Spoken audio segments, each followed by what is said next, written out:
വിശുദ്ധ കുർബാനയ്ക്ക് മധ്യേ അൽമായർ വചനപ്രഘോഷണം നടത്തേണ്ട തീരുമാനം വത്തിക്കാന്റേതാണ്. വിശുദ്ധ കുർബാന മധ്യേയുള്ള വചനപ്രഘോഷണം അൽമായർക്ക് നിർവഹിക്കാൻ അനുവാദം നൽകാനാവില്ല എന്ന് വത്തിക്കാൻ വ്യക്തമാക്കിയിരിക്കുന്നു. ആരാധനാക്രമ കാര്യങ്ങൾക്കായുള്ള വത്തിക്കാൻ തിരുസംഘമാണ് ഇത് സംബന്ധിച്ച അന്തിമ നിലപാട് വ്യക്തമാക്കിയിരിക്കുന്നത്. ജർമ്മൻ മെത്രാൻ സമിതി സമർപ്പിച്ച പ്രത്യേക അപേക്ഷ തള്ളിക്കൊണ്ടാണ് വത്തിക്കാന്റെ ഈ സുപ്രധാനമായ ഉത്തരവ്.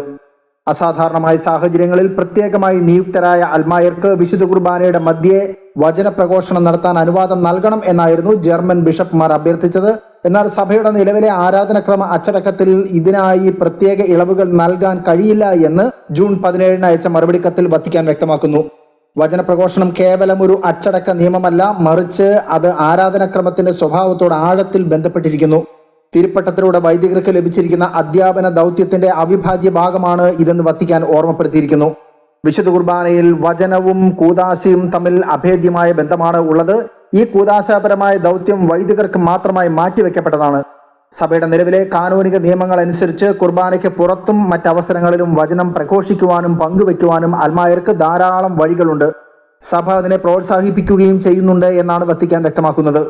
വിശ്വാസികൾക്ക് വചനത്തിന്റെ ആത്മീയവും അജപാലനപരവുമായ ഫലങ്ങൾ പൂർണ്ണമായി ലഭിക്കുന്നതിനായി വൈദികരുടെ വചനപ്രഘോഷണ ശുശ്രൂഷ കൂടുതൽ കാര്യക്ഷമമാക്കണം എന്നും അതിനായുള്ള തുടർ പരിശീലനങ്ങൾ സഭയിൽ ശക്തിപ്പെടുത്തണം എന്നും വത്തിക്കാൻ നിർദ്ദേശിക്കുന്നു. ആരാധനക്രമത്തിന്റെ പരിശുദ്ധിയും ദൈവികമായ ക്രമവും കാത്തുസൂക്ഷിക്കുന്നതിൽ സഭയുടെ വിട്ടുവീഴ്ചയില്ലാത്ത നിലപാടാണ് ഈ ഉത്തരവിലൂടെ വ്യക്തമാക്കുന്നത്.